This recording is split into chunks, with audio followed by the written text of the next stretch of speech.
esto es Hoy Nos Toca la Noche y llegó el viernes, un viernes también con mucha información y con mucho análisis en el día de hoy. Vamos a comenzar con este respiro que intenta tener el gobierno nacional con el ingreso de la partida del Fondo Monetario Internacional. Se han sentado a la mesa los referentes del gobierno de Mauricio Macri con sus socios, los radicales, también para evaluar cuáles son las posibles medidas para paliar la crisis que se está teniendo actualmente en un año electoral, además de cuestiones políticas que tienen que resolver los dos socios. Pero una de las preguntas que nos hacemos y que yo les hago a ustedes, si ustedes saben dónde está Samid, por favor que infórmenle a la justicia argentina, porque nadie sabe dónde está el rey de la carne y tiene que dar declaraciones ante la justicia. Otro de los temas del día que vamos a estar en debate en el día de hoy, en Hoy Nos Toca la Noche, con todos los integrantes de este equipo de periodistas que conformamos el programa, es qué es lo que sucede con Venezuela, cuáles son los últimos datos. Un debate también que se da más allá de la situación. ¿Cuál es el debate en el día de hoy? ¿Qué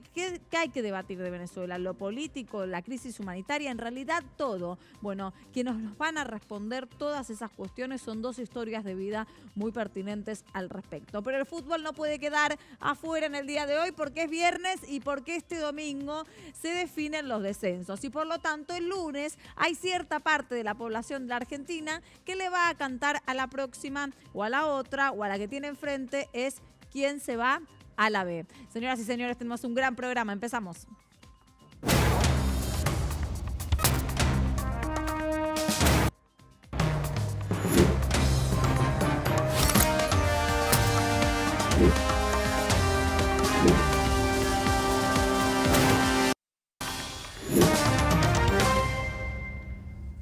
Llegó el viernes, otra semana más que compartimos con información y con análisis. Vamos a saludar a mi equipo maravilloso de periodistas. Gise. Hola, Diana. Bueno, Santiago, ¿cómo estás? ¿Cómo va, Diana? Llegamos al viernes, Nicolás. Presente, buenas noches.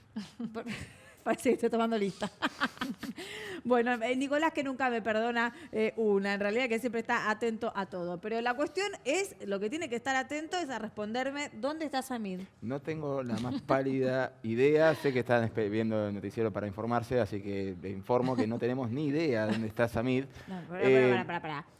Yo necesito saber, tener información acerca de si Samid está disfrutando Belice. de un verano en el Caribe, Sí. si en realidad se fue para Paraguay y quedó perdido por ahí, Sí. o si está en una provincia peronista. Él dice que aparentemente se está divirtiendo con todos nosotros, porque primero había imágenes que lo mostraban ingresando a un aeropuerto. En realidad mostraban a un señor gordo, 1,70 m, canoso, viejo. Es un amplio abanico. Camuflado. Es un amplio abanico de probabilidades. Es difícil que no lo vean parecido a muchas personas, ¿no? Además, Claro. como estaba vestido en un aeropuerto en Pero Centroamérica. Samid lo conoce todo el mundo. Sí, pero el de la foto era de Centroamérica y con un gorro panameño. Eso no, y anteojo negro, eso no es parámetro. O sea, canosos gordos con panameños y anteojos ahumados está lleno en Centroamérica, o sea, la verdad. Ninguno puede justificar el primer palo, pero están todos ahí. El tema es que no se sabe bien si él está en Argentina o no. Él dice que está en Argentina. Los abogados no entienden. O sea, el abogado a mí no entiende qué fue lo que pasó tampoco, porque no iba a ir preso. O sea, él se tenía que presentar en la justicia a notificarse de una condena y no iba a ir preso.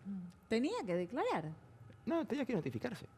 estar Presente mientras le dictaban una sentencia en la cual él no iba a estar preso.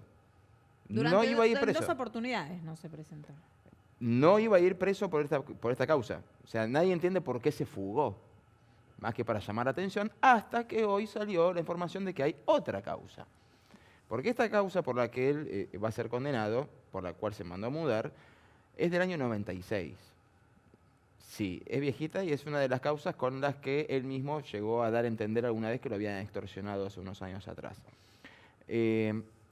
Apareció otra causa en el Juzgado Federal de Morón, cuando fueron de la FIP en el 2017 a revisar frigoríficos, y entre esos frigoríficos había uno de Samid, y de 83 empleados, 81 estaban en negro. Bueno. Entonces, si vos tenés una sentencia en una causa de cumplimiento condicional, en la segunda sentencia ya no es condicional.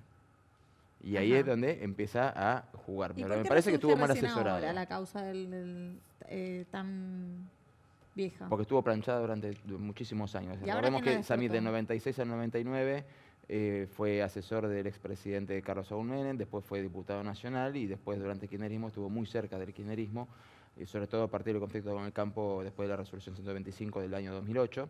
Y a partir del 2015 la causa se empezó a mover. Cosas de la justicia argentina, estamos acostumbrados a que depende de quién gobierne, si la causa se mueve o no se mueve. ¿Quién es Samit, más allá de un empresario de la carne? ¿No es Sí. un actor político? ¿Es de la farándula? Un poco ¿Es y un un poco. conocido? Un poco y un poco. O sea, Samit saltó a la fama cuando se fue a las manos con Mauro Viale. Pero cuando se fue a las manos con Mauro Viale quedó la imagen y la parte graciosa. Encima Mauro se cae, va el asesor, el productor de piso, y en vez de levantarlo le pega una patada. O sea, era toda una situación bizarra. Sí. Samit hace juego con esa situación bizarra. De hecho, tarjeta de su presentación. Una Su situación tarjeta, violenta de la que él después se ríe. sí, su tarjeta de presentación dice Samit, empresario frigorífico, Peronista. peronista, odio a Mauro Viale. La tarjeta de presentación de él. No es un chiste, es en serio. Y él lo mostraba como una gracia, pero la verdad es que cuando se produce esa pelea, estaban discutiendo por el atentado de la AMIA. O sea, lo que motivó Claro. la pelea de irse a las manos es que Mauro Viale termina diciendo, usted es un encubridor si no sabe nada de esto, y el otro dice, no, a mí no me digas esas cosas, pedí retirar lo Claro. dicho, una cosa, pum, a las piñas. Samit salta a la fama con eso, pero siempre fue una persona muy cercana al poder, muy cercana al justicialismo, durante la década de 90, muy cercana al expresidente Carlos Menem. Después, de hecho, fue diputado nacional. Sí. Durante el kirchnerismo él no estaba tan cerca hasta el 2008. En el 2008, cuando el sector agropecuario se divide, él toma partido por el lado del gobierno. Y siempre estuvo muy Y- cercano a Scioli. Muy cercano a Scioli. Pero bueno, la causa estuvo planchada durante 20 años. En el 2016 se No vuelve a estamos activar. hablando de cualquier cosa, estamos hablando de 20 años. 20 años, una causa planchada. Bueno, pero qué sé yo, 29 años duró una causa contra el expresidente, o sea, Samit 20 años no podía pasar nada. O sea, es Argentina, la justicia argentina, no sé qué te sorprende. Bueno, cuestión que no sabemos. No sabemos dónde está Samit, los abogados tampoco entienden por qué hizo esto, porque, repetimos, no iba a quedar detenido. No iba a quedar Se me detenido. ocurren tantas preguntas, ¿no? Que quizás no tengamos la respuesta, ¿no? Pero se me ocurre, si está fuera del país, Samid está, me imagino, teniendo que pagar hotel, teniendo que pagar, bueno, ¿cómo solventa todos esos gastos? ¿Llevó efectivo? ¿Está en un lugar donde quizás tiene un paraíso fiscal? Una persona que tiene Eh, tantos empleados en negro y que hizo toda su fortuna en base a la evasión, está claro que puede tener, dudo mucho que tenga su dinero en cuentas bancarias. Debe disponer Yo tengo más de preguntas dinero. que respuestas en esto. Ahora hay algo que es muy gracioso que por ahí justifica así el cierto temor a que él pudiera llegar a quedar detenido bajo un pequeño aspecto. Vos no podés quedar detenido con una causa de cumplimiento condicional si cumplís con determinadas condiciones, casualmente. Una, tener domicilio. Dos, estar sujeto de derecho. Tres, notificar al tribunal cualquier cambio que hagas sobre esos factores. Sí. Cuarto, llevar una vida casi de monje, no te puedes embriagar en público, no te puedes pelear, no puedes tener otras causas, ni siquiera contravenciones. El tema es cuando lo van a notificar a Samid de que se tiene que presentar en los tribunales, se encuentran con que la mujer le dice, no, él no vive más acá porque nos peleamos. Bien. No notificó a la justicia que se había mudado. Y ahí empieza todo. O sea, no sabemos dónde está, no se notificó, no se presentó, se mudó sin dar aviso, y algunos dicen que se fue a Belice, es poco probable. Está lleno de, o sea, son cosas para reírnos porque en realidad si no tendríamos que ponernos a llorar. En Belice pregunta si hay recompensa. Esto realmente resulta más una situación, te diría, hasta cinematográfica, hasta Sí, de es serie de televisión. Y hasta resulta gracioso por la poca gravedad del asunto. O sea, es una causa por la cual él no iba a ir preso, no se trata de un homicidio, se trata de una evasión impositiva. Él, en Belice, empezaron a preguntar si él tenía algún pedido de alguna recompensa, si ofrecían recompensa a cambio de su captura. Lo busca Interpol. Van a salir todos a Ya cazarlo. tiene alerta, tiene, Cazarlo Esto con ya, la- esto ya se volvió de tiene verdad. tiene una circular roja de Interpol. Claro. ¿Qué recompensa empezaron a decir, quieren lo tener? vimos en una plaza, lo vimos en tal lado, lo vimos en tal otro. O sea, es como una especie de Chabrán vivo. Es una cosa que todo el mundo lo ve por todos lados y él sigue sin aparecer. Y repito, estamos hablando de una causa que no mueve el amperímetro judicial. Claro, claro, no es una situación extrema. Claro, pero- no es que lo están buscando por encubrimiento de, no sé, de un crimen atroz. ¿Tendrá miedo de algo, Samir? Yo creo que tiene miedo a otras cosas. La segunda causa, que es la de justicia federal, pero si él hubiera averiguado o si hubiera charlado con el abogado, le habrían dicho, mira, para la otra falta, esta todavía ni siquiera te sentencia, ni siquiera, ¿sabes lo que falta para la sentencia firme? Falta un montón. A mí me da la sensación que en realidad es más una llamada de atención que otra cosa. ¿A quién? A su propio espacio. A mí, ¿no? Es una opinión absolutamente Claro, personal, claro. es una llamada de atención a su propio espacio. Él incluso O llegó sea, ¿cómo a puede como- ser que no esté siendo considerado para ningún tipo de negociación en el momento en que todo el Partido Justicialista se está armando, cuando yo soy el primero que estuvo con Menem, con Néstor, con Duhalde, con Cristina? Yo estuve con todos. Ah, bueno, hay otras formas de llamar la atención. Es a mí. realmente. Es a Bueno. mí. Para mí es una llamada de atención. No hay forma de que una persona se dé a la fuga de esta manera sin riesgo de estar detenido. O sea, no había riesgo de quedar detenido. Ahora, una vez que empieza a circular la alerta Donde de lo encuentran, lo Interpol, detienen. Donde lo encuentran, lo detienen y lo deportan. Sí, donde lo encuentran lo tienen, salvo países que no tienen convenios de extradición con Argentina, Ahora, la verdad que son poquitos. Uno es Cuba.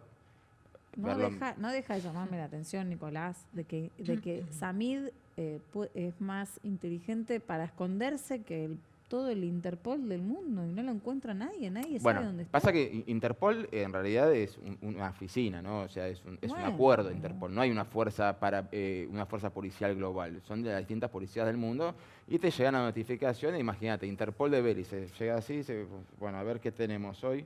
Hay que buscar un carnicero argentino. Mira, tenemos otros problemas. Si lo encontramos, lo agarramos y lo mandamos de Qué vuelta. suerte que es viernes. Qué bueno que es viernes, que nos tomamos todo con un poco de humor. Si lo La verdad encontramos, que lo agarramos y lo mandamos de vuelta, pero cada uno tiene sus prioridades. es impresionante. El caso Samid es de telenovela, señoras y señores. Bueno, pero otro capítulo también tiene el gobierno y la política argentina en miras a tratar de resolver una situación en un año electoral que es la crisis económica. Sí, que esto ya no da tanta risa. No, eso ya no da tanta risa. Igual el gobierno hoy, bueno, respiró, ¿no? Tuvo un alivio financiero porque el Fondo Monetario Internacional lo que hizo fue aprobar un tercer desembolso de 10.800 millones de dólares Sí. en el marco del acuerdo stand-by, que ya lleva desembolsados unos 39.000 millones de dólares. Y con esto el gobierno va a poder empezar. Se supone que el dinero llega el 9 de abril, hoy en el Cronista estaba publicado eso, y a partir del 15 el Tesoro va a poder empezar con las subastas diarias de 60 millones de dólares de ¿Creen acá a que eso fin de puede año para estabilizar poder un poco? contener el dólar. De todas formas, el fondo, Lagarde en su informe, en la revisión de las metas hoy, dijo varias cosas. Una es que la incertidumbre electoral puede meter igual presión al dólar, con lo cual, bueno, hay que ver cómo funciona esto. Dijo Dice, que el plan... Perdón que Sí. te interrumpa. Hay que tener en cuenta que este dinero que llega es deuda que nosotros adquirimos, ¿no? Sí, claro. O sea, nos prestan y después lo tenemos que devolver. Sí. Es un alivio por necesario, pero Sí. después hay que empezar a trabajar todo ese dinero para devolver el dinero que nos estaban Claro, prestando. claro. Bueno, yo creo que el fondo también por eso está apoyando, se está jugando un poco para que el oficialismo pueda llegar a ganar, porque creen que si llegara a ganar, por ejemplo, Otra fuerza. no saben, ¿no? ¿Qué pasaría con eso? Pero bueno, al margen de eso, ¿qué dijo el fondo? Que el plan está funcionando, pero dijo que los resultados sobre inflación son decepcionantes y que la proyección es negativa. Dijo también que reconoció que en 2018 la economía se contrajo, pero que lo peor ya había pasado, que se tocó fondo y que ahora en los próximos meses iba a haber como una recuperación gradual. También elogió que está disminuyendo el déficit fiscal, pero también hizo ahí, podemos ver la placa, una sugerencia, que es necesario redoblar los esfuerzos por mejorar el marco fiscal a mediano plazo y la gestión de deuda. O sea, ¿esto qué significa? Más ajuste, o sea, está pidiendo más ajuste. Y al mismo tiempo, por ser un año electoral, también lo que está diciendo el fondo habló sobre los sectores más vulnerables. ¿Y Claro. qué dice ahí? Que proteger a los más vulnerables del impacto de la recesión y de la elevada inflación sigue siendo una prioridad crítica. Qué contradictorio, ¿no? Más ajuste, pero hay que proteger Es- a los más sí, vulnerables. digamos que la tiene Resulta un poco difícil. La tiene difícil el gobierno porque tiene que transitar ahora lo que queda de las elecciones haciendo un equilibrio entre hacer más ajuste y contener la demanda social si es que quiere ganar las elecciones. Y en ese marco de preocupación entra lo que vos bien decías al principio cuando vendías el programa, que el gobierno sentó por primera vez a sus Claro. socios radicales, a los gobernadores, para empezar a hablar de temas económicos, ¿Y o de sea, qué del hablaron? rumbo. ¿Te acordás que habíamos dicho la semana pasada que se iban a juntar para hablar del vice y también Sí. los iban a incorporar a la toma de decisiones? Bueno, se juntaron ayer, anoche, el jefe de gabinete Marcos Peña, el ministro de Interior Rogelio Frigerio, estuvo la gobernadora Vidal, Rodríguez Larreta y los dos radicales Alfredo Cornejo, gobernador de Mendoza, y Gerardo Morales de Jujuy. Se juntaron en un restaurante, se van a juntar la semana que viene también, y ahí los radicales le dijeron, mira, no vamos a discutir acá los cargos, no vamos a hablar del vice, dice, porque la verdad que no tiene ningún sentido hablar de quién va a ser el vice, si va a ser radical, si, como están las cosas, va a ser una fórmula que va a perder. Entonces, antes de Claro. hablar del vice, lo que tenemos que hacer es ¿Cómo subsistimos? cómo llegamos. Claro. ¿Cómo llegamos? Bueno, en ese marco lo que acordaron es, y los radicales pidieron, es hacer un plan como anticrisis, ¿no? Un plan que ayude a incentivar el consumo, y también se habló de control de precios para tratar de contener la inflación. El gobierno igual viene analizando otras medidas que algunas las hemos comentado ya cuando se anunció el tema de la pobreza. Podemos ver si quieren las placas. Una es reforzar los comedores escolares, ampliar la canasta de alimentos con precios cuidados. Eso lo vienen haciendo de a poco, ¿no? Incluso tratando de ver cómo reactivan también el ahora 12 en algunos productos. Por eso, claro, reactivar créditos para el consumo, lo que decíamos, el acuerdo de precios. Se está pensando en extender la línea de créditos de ANSES. Otro aumento para la asignación universal por hijo, que se hizo al principio, pero también están evaluando si a mitad de año hacen otro. O sea, aparte del que ya anunció Sí, el 1 de marzo en el inicio exactamente. Sí, del lo año están legislativo, evaluando, están sí. evaluando otro aumento a la Exactamente. asignación universal También por hijo. reformular el plan Procrear como alternativa, porque no están funcionando los créditos UBA. Bueno, como verás, son todas medidas que se están analizando y todas son tendientes a ver cómo se incentiva el consumo, cómo se controla la inflación y cómo se hace para paliar y dar un respiro a esta crisis, si es que quieren llegar bien, porque la realidad es que las encuestas, incluso encuestas más amigables con el gobierno, ya están diciendo que si el balotaje es entre Macri y Cristina, la tiene difícil Macri. O sea, se está llegando ya a ese punto. Y de ahí que el gobierno sentó por primera vez al radicalismo a discutir. Siempre se creía que teniendo enfrente a Cristina entraban como en esa polarización Sí, que muchas veces están parejos. se tiene en cuenta en las encuestas. Bueno, por ahí polarizar con un candidato que no tenga tanta imagen positiva, que tenga mucho porcentaje de rechazo. Sí. En este caso ellos polarizaban mucho con Cristina Kirchner, les podía llegar a funcionar. Esa fórmula ya no se mantiene. No. Vos fíjate que por la suba de tarifas y por la inercia de la inflación que nos cede, vamos a tener un primer trimestre de este año con 2 dígitos de inflación, porque enero y febrero ya acumula un 6,8% de inflación y todos dicen que marzo va a ser del 4%. Sí. Entonces, los analistas en el mercado están hablando de este año de un 35% de inflación. El gobierno ya reconoce y dicen 30, 32. Sí, muchos en el gobierno hablaban durante el principio, creo, de esta semana, que iban teniendo informes de que lo que habían planeado para la inflación anual, en realidad era un poco más. Sí, ya lo están reconociendo. Te dicen 30, 32, bueno, 36 dicen los analistas, la OCDE había dicho 35 la semana pasada. Bueno, vamos a ir evaluando también cómo afecta al panorama político. Vamos a hablar del deporte, Santiago. Vamos a hablar de canchas de fútbol. ¿A vos cuál es la que más te gusta en toda Buenos Aires? Y la de San Lorenzo, el campo de juego es fantástico, la de Racing también. Yo te hablo de campo de juego. Campo de juego, como jugador. Y porque de la popular, muchas no conozco, pero del campo de juego sí, la de Racing, la de San Lorenzo, la de Vélez, por supuesto, la de Banfield, el piso está impecable, la de Boca. No, la de Boca no ya la dijimos vos. a lo último. ¿Y así en el país conocés también algunas otras? Sí.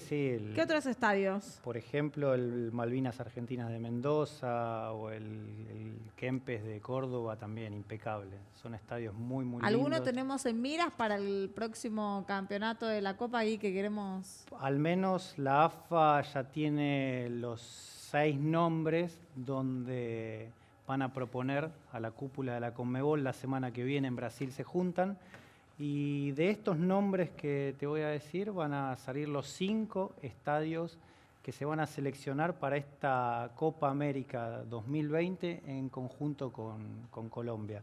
El primer nombre es la Bombonera. Recordemos que Daniel Angelici es el número 2 de la AFA, muy cercano al Chiqui Tapia, aliado político, y otro de los... También a Mauricio Macri. Por supuesto. Recordemos también que en la Bombonera se disputaron los últimos partidos de la selección, Ajá. tanto el partido con Perú como el amistoso con Haití. Después otro de los estadios que se va a proponer es el del Cilindro de Avellaneda, el estadio de Racing. La relación con el presidente Víctor Blanco es muy, muy buena. Y acá aparece un poco esto para analizar, ¿no? Que pareciera como que las sedes... ¿De la ciudad de Buenos Aires solo son esas dos? Sí, en la ciudad de Buenos Aires son solamente 2 sedes. ¿Qué pasa con el estadio de River, con el Monumental, que históricamente fue el escenario habitual e histórico de la selección argentina?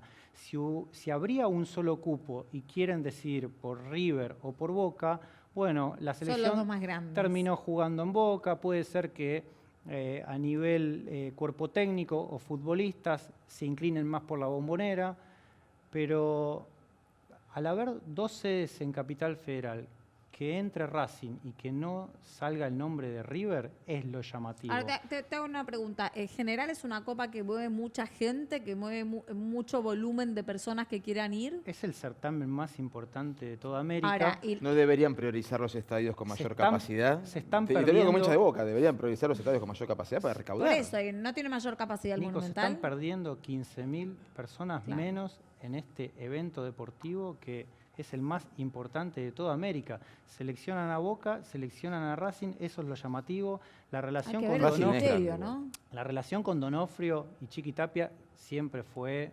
distante. Ah. No hay Sí, peso de Donofrio en AFA y eso es lo que invita a reflexionar, ¿no? Porque puede ser que los futbolistas mismos se inclinen por el estadio de Boca, pero al haber 2 plazas que directamente no trascienda el de Monumental como una opción, es analizar, es llamativo. ¿Y en el resto del país? Después en el resto del país, por supuesto que invita a que sea bien federal todo este certamen y uno de los nombres son el Malvinas Argentinas de Mendoza. Es un estadio que siempre a nivel Invita. infraestructura, los operativos de seguridad, los accesos. De hecho, la final trunca de la Libertadores en el estadio de River, la AFA, por su cuenta se mandó a proponer el estadio Malvinas Argentinas justamente porque Mirá.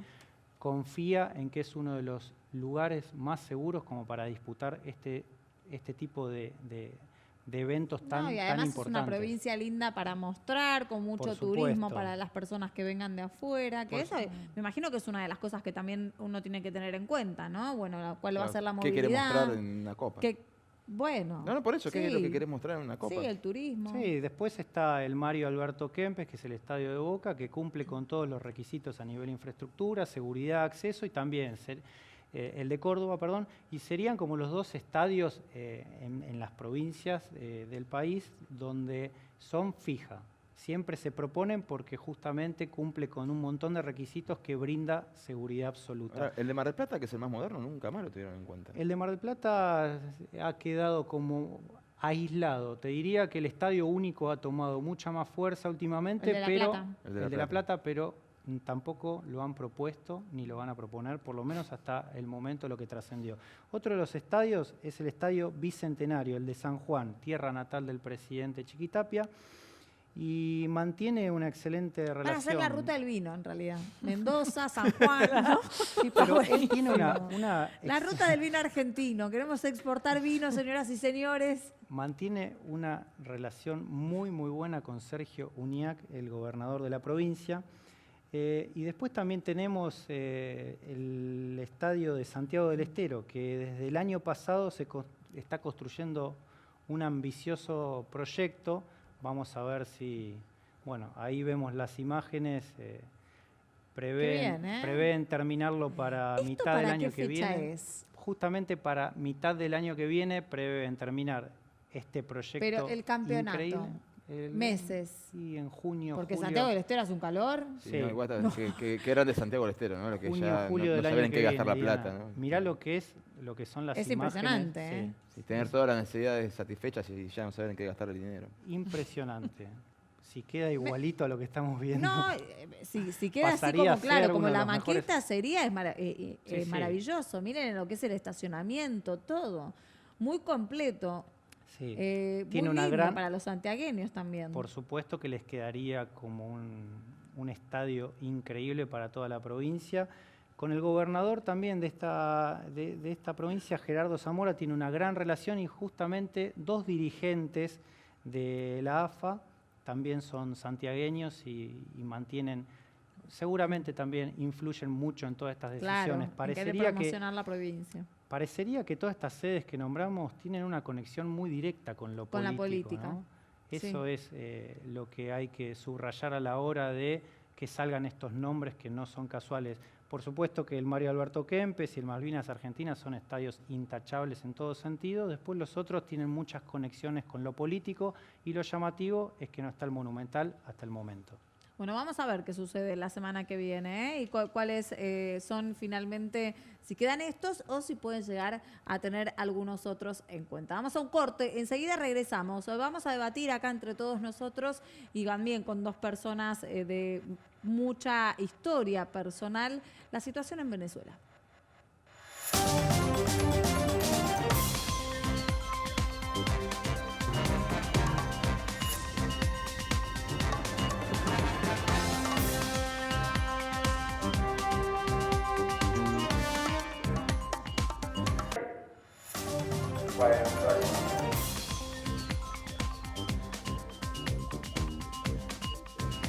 Y siempre nos gusta preguntarnos, ¿no?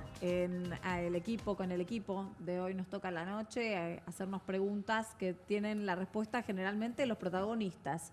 Y nos preguntábamos hoy, hablando con la producción y entre nosotros, el equipo de periodistas que integramos este programa, ¿por dónde pasa ahora el debate por Venezuela? ¿Cuál es la situación? Todos los días hay una noticia nueva, pero a la vez no hay una concreción hacia una solución. O sí y no la sabemos. Bueno, vamos a estar debatiendo esto aquí. Para eso nos acompañan 2 personas que conocen muy bien la situación del país latinoamericano.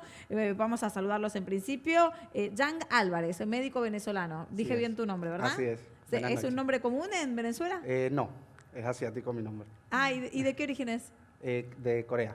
Bien. Del Xinjiang. Bueno, ahí tenemos una mezcla, ¿no? En Venezuela un montón de colectividades. Sí, así es. También nos acompaña Marcelo Crobato, es abogado. Vos sos argentino. Sí. Sos un expreso político en Venezuela. Correcto. ¿Y cómo ves, cómo vivenciás todo esto ahora desde acá de vuelta en la Argentina? En miras a qué es lo que sucede, por dónde pasa, ¿no? Esto es lo que nos preguntábamos entre todos hoy. ¿Qué de todo podemos debatir y evaluar en el día de hoy?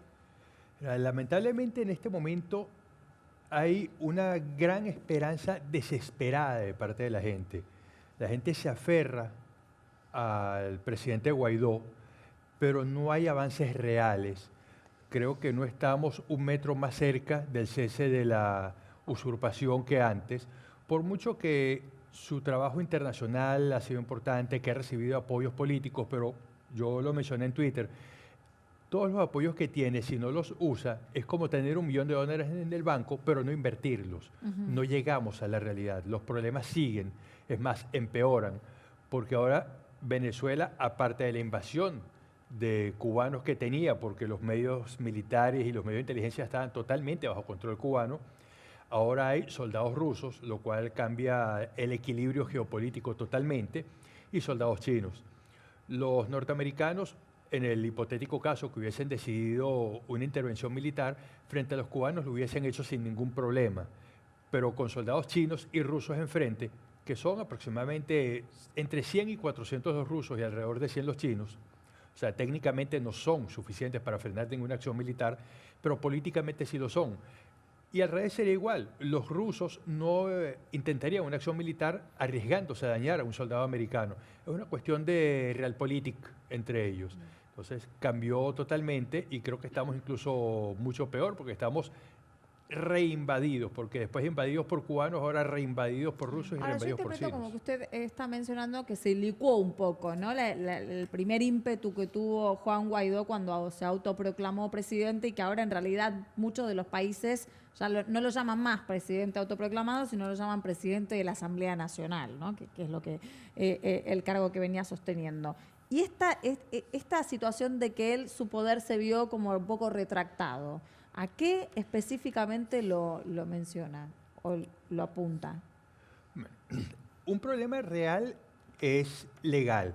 Su investidura como presidente era solo por 30 días para convocar unas elecciones. Esto era absolutamente imposible, en eso estamos todos claros. Sin embargo, mi opinión, aunque no soy abogado constitucionalista, sino penalista, debería solicitar un recurso ante el Tribunal Supremo de Justicia legítimo para que resuelva esta situación, porque técnicamente dejó de ser el presidente, aunque tiene que seguirlo siendo, porque no hay otra persona. El problema viene más bien porque ha dado pasos erráticos, ha cometido algunos errores de librito, cosas que eran evidentes para hacer y no las ha hecho. No se ha impuesto como presidente, no ha ejercido el mando como debe ejercerlo cualquier presidente, y se ha rodeado de personas muy desprestigiadas. Algunos líderes políticos que son los máximos dentro de sus partidos, pero que sumados entre todos no llegan a un 1% de popularidad. Nicolás Maduro estaba en el 9, creo que ha bajado al 7 o al 6, sin embargo tiene mucha más popularidad que la mayoría de ellos, y es un gran problema. Guaidó, si se deslastrase de esta gente que no le suma, porque lo que tienen es un nombre de partido, pero no hay quien lo siga. Son personas que han tratado de subirse a una tarima para hablarle a la comunidad en alguna actividad y la gente los ha bajado a fuerza de insultarlos y de gritarles. Entonces Guaidó debería deslastrarse de la gente que no le suma, decir, yo soy el presidente, voy a ejercer como presidente y voy a defender a Venezuela como es debido y dirigirse a la gente sin lo que le están obligando a decir muchas veces los líderes políticos que no lo ayudan, porque ha dado discursos en una dirección en otra. Por ejemplo, él siempre dijo, los pasos son 3, cese de la usurpación, gobierno de transición, elecciones libres. Y las últimas veces ha dicho elecciones libres, después cese de la usurpación y después gobierno de transición. No podemos tener elecciones libres cuando el Consejo Nacional Electoral está completamente dominado por el chavismo y ellos han cometido cantidades enormes de fraudes, han inyectado en el padrón electoral personas recién llegadas a Venezuela que no justifican tener nacionalidad venezolana. Hay personas que tienen varias cédulas, eso se ha publicado inclusive en redes sociales, que se muestran las cédulas, 5, 6, 7, 8 cédulas de identidad con la misma foto, cambiando nombres. Cosas muy sospechosas que tienen que ser evaluadas. El padrón electoral subió repentinamente, estaba en unos 3, 4 millones cuando subió el chavismo. Ahorita está en 19. La propia empresa que controla el sistema de voto electrónico se despegó y dijeron, manosearon el sistema. Correcto, pero imagínate, pasó a 19 millones y Venezuela es un país entonces muy curioso. Hay 28 millones de habitantes, 19 millones de electores. ¿Dónde están los menores de edad? ¿Dónde están los extranjeros? O sea, no hay nadie que esté fuera del sistema, cuando Venezuela es un país muy joven. Entonces, hay todo un organismo corrupto para organizar las elecciones y evidentemente esas condiciones es imposible, porque siempre va a ganar el chavismo. No hay ninguna oportunidad. De hecho, las escasas 2 veces que la oposición ha podido ganar una elección y que el gobierno lo ha aceptado, por diversos subterfugios han desconocido estos resultados.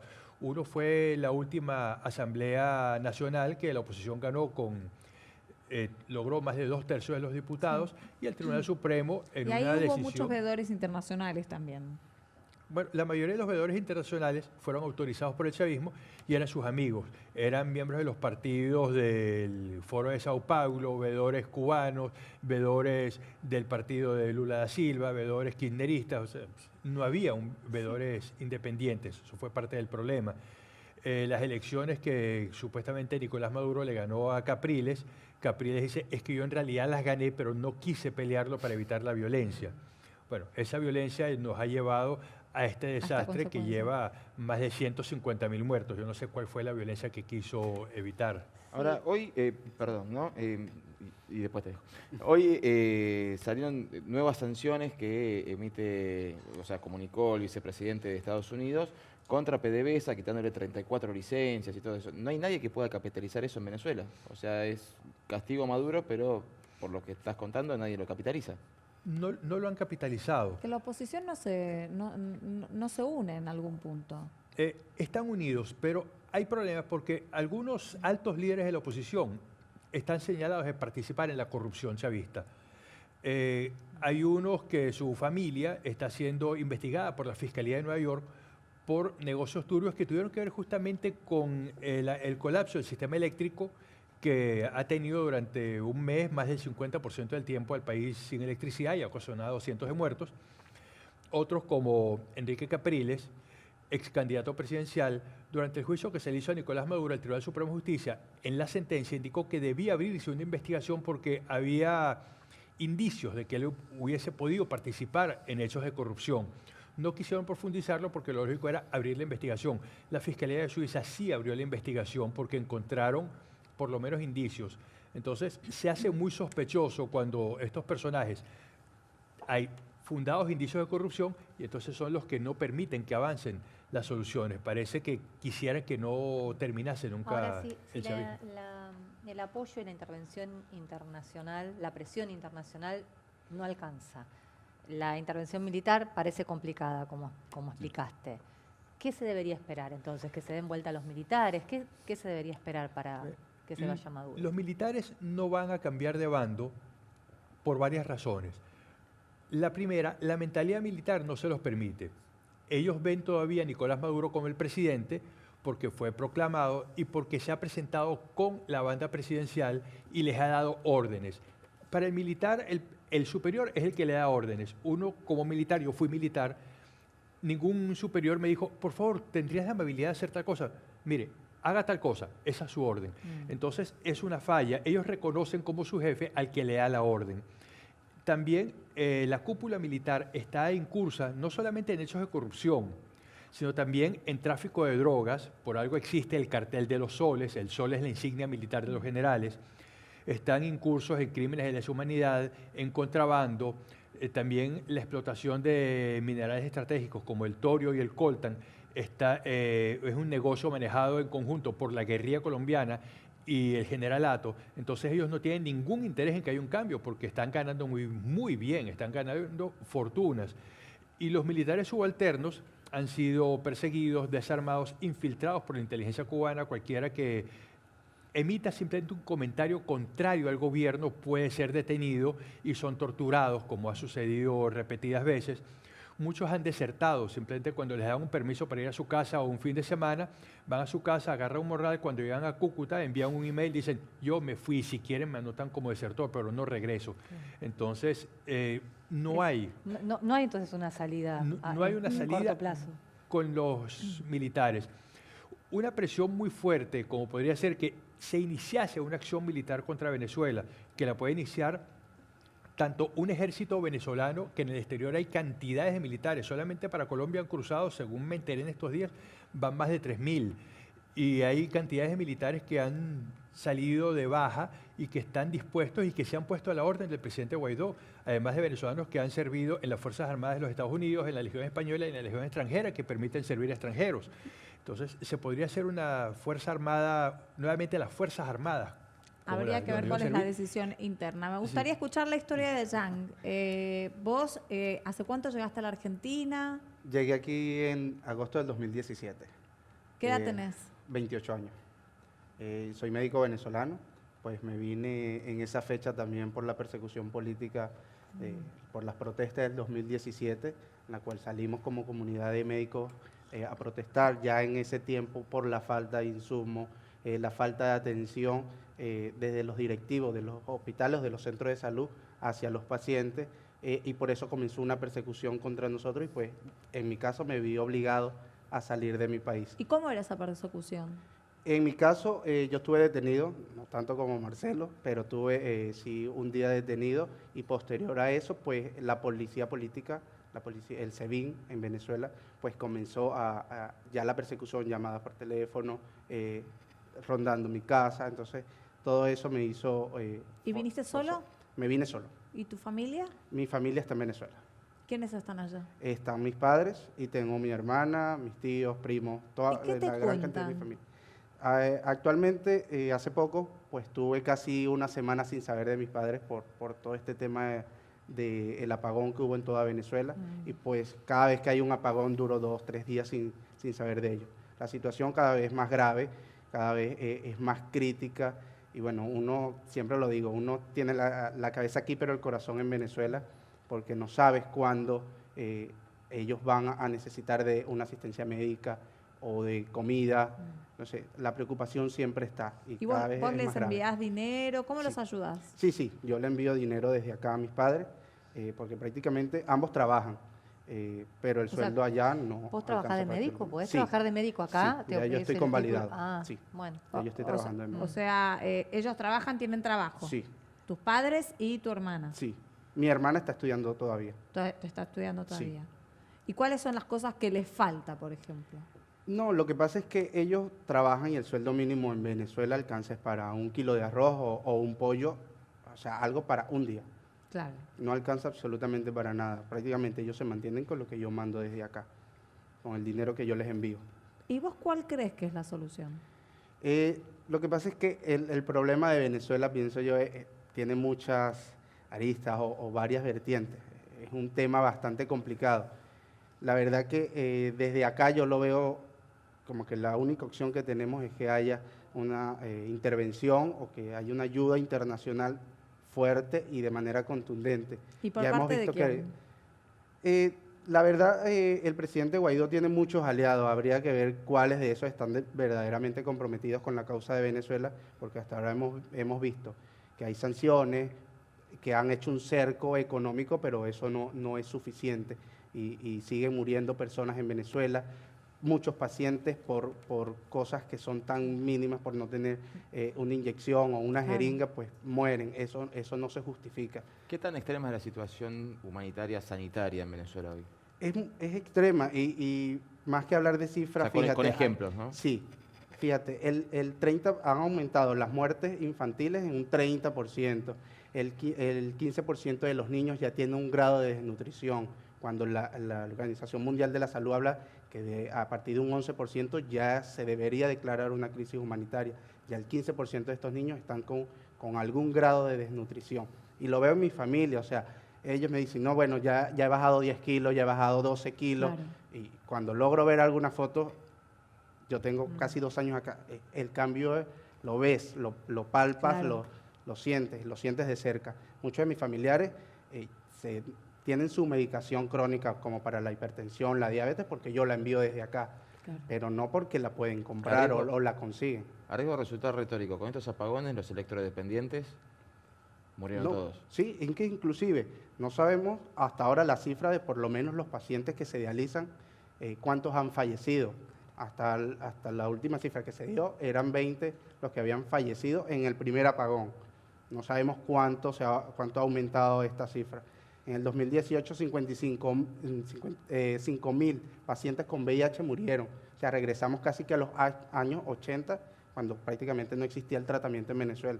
O sea, hablamos de cifras, pero más que eso son personas, son venezolanos que día a día están muriendo y que el gobierno ni lo hace hoy ni lo ha hecho en todos estos años, es preocuparse por la ciudadanía. ¿Y la oposición? ¿Cómo la ves? La oposición, la verdad, en este momento yo la veo, como lo dijo Marcelo, está unida, pero a pesar de pensar de uno o del otro, pues lo veo unidos en un objetivo que es el cese de la usurpación. Ahora, habría que ver que el camino que está tomando, pues eso ya varía en opiniones, en cómo deberíamos salir de esto. Se me ocurre pensar también, vos como médico, ¿no? Tus colegas con 28 años, bueno, toda una generación en Venezuela en general, siempre la educación fue una de las cosas que más se le destacó, ¿no? Al país. Son gente formada, gente estudiada y demás. ¿De tu generación se han ido todos? En Venezuela, hasta ahora han emigrado 22.000 médicos.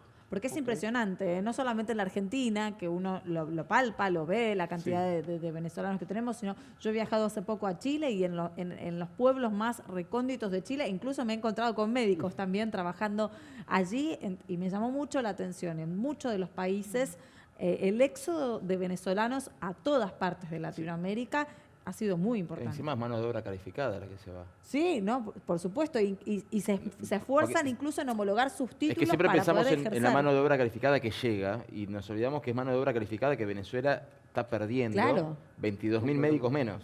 Es correcto. Es correcto. Solamente en Argentina nosotros tenemos un registro de 1000 médicos venezolanos.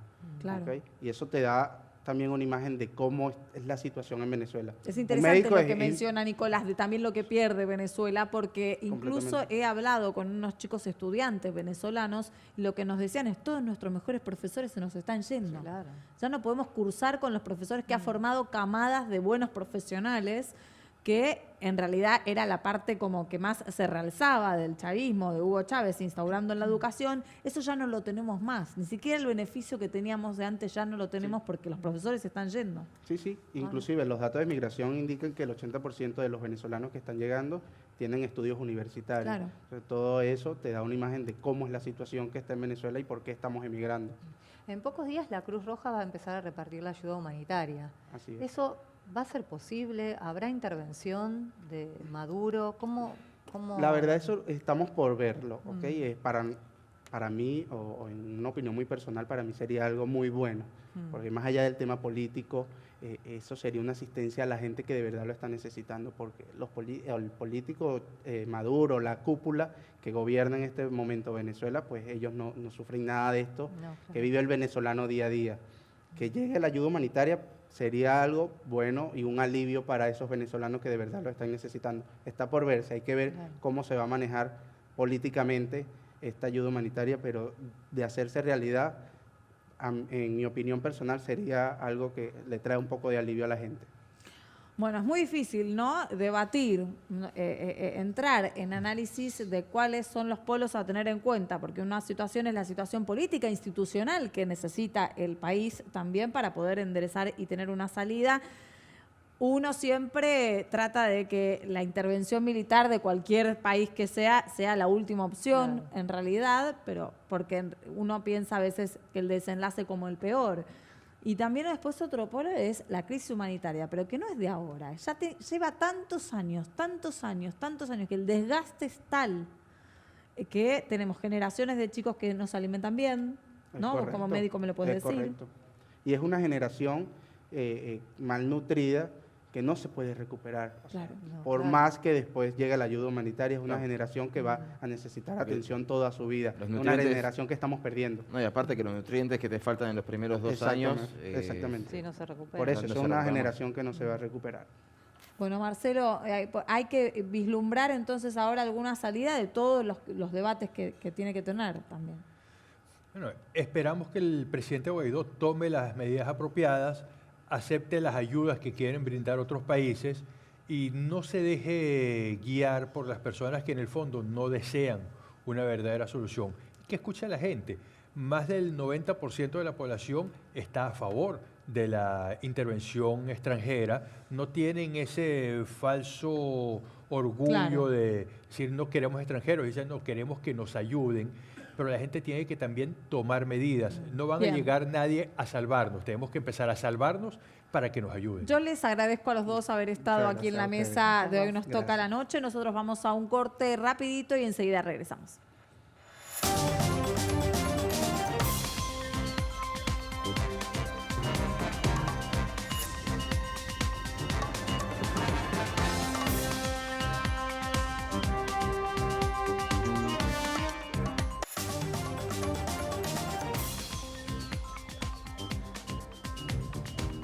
Es viernes, el fin de semana se asocia a la pelota de fútbol, por supuesto, y es un fin de semana no cualquiera, Santiago. Nos vas a notificar a todos, contanos, deleitanos, con quién le vamos a cantar Te vas a la B. Cosa que Domingo, nunca me ha pasado, pero. ¿Te domingo, pasó irte a la B? Sí, olvídate. Hay una buena. Meto la pata todos Olvídate. los días con Santiago. Es que- Ayer te pregunté si te silbaron pensando que me vas a decir que no y me dijiste que sí Diana, también. 15 años de profesional, vivís todo. La verdad que tuve muchísima suerte en salir campeón, pero también pasás otras circunstancias como esta de irte al descenso. Y Te también fuiste a la B, me fui a Santiago. la Te B, fuiste sí. a la B. Es ¿Quién se va a la B? Muy triste. Mirá, domingo, mismo día, mismo horario para definir los descensos. Ya uno se fue, que es San Martín de Tucumán, que es el único descendido hasta el momento, y esperamos por los otros 3 lugares. Patronato, si gana, Patronato depende de sí mismo. Si gana, automáticamente ya está fuera y quedaría. Respira. Exacto, quedaría San Martín de San Juan, Tigre y Belgrano, que serían esos 3 equipos que estarían dependiendo principalmente del resultado de Patronato, que enfrenta a Argentinos Juniors. River recibe a Tigre, Belgrano enfrenta a Godoy Cruz y San Martín de San Juan a Talleres de Córdoba. Para los ¿Qué amantes se del- siente? Irse a la B. ¿Qué siente un jugador? No, ahora de verdad, ¿no? ¿Qué siente el jugador de fútbol? ¿Cuál es la mayor presión?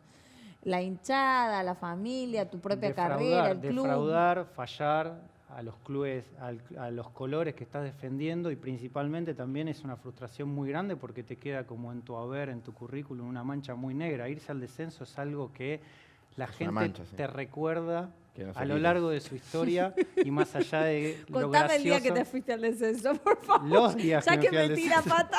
Es una mancha que no se borra. No, es horrible. Es que te demanda, pelear un campeonato te demanda mucha energía, pero uno está como en esa sintonía, en esa frecuencia. Pero pelear el descenso es muy, pero muy angustiante y de verdad, porque más allá de que no se te dan los resultados, que es lo único que hace que puedas salir de esa situación, también desespera el contexto, el entorno, saber que en el público también hay una especie de erosión muy grande Claro. con lo que se está viendo. Después, en el fútbol argentino, cuando no ganás y cuando las cosas no van bien, van de la mano con los sueldos. Claro. No cobrás al día, olvídate. Es algo que va a tener que esperar porque principalmente hasta que no aparezcan los resultados, el sueldo después. Claro, pues todo muy lindo la camiseta, pero uno también quiere cobrar a fin de mes, ¿verdad? Entonces, es una situación Pero muy, si muy descendiste, tensa. perdiste presupuesto, perdiste claro. la guita de la Por supuesto. publicidad. Entonces perdiste un empiezan montón a de cosas. especular esto de si nos estamos yendo al descenso, bueno, paremos. Paremos con los sueldos, paremos porque es una catástrofe donde se colapsa a prácticamente toda la institución. Entonces es algo que es angustiante vivirlo dentro de la cancha. por Y el supuesto. resto encima se burla. El resto se burla, pero bueno, la gente es muy cruel con el fútbol y con el futbolista. Chicos, excelente fin de semana a todos. Esperemos que no se angustien tanto los que se vayan a la B el fin de semana. Nos reencontramos el lunes a las 20:30. Los espero con noticias y después a las 23 aquí haciendo Hoy Nos Toca la Noche con un equipo de periodistas informando y analizando.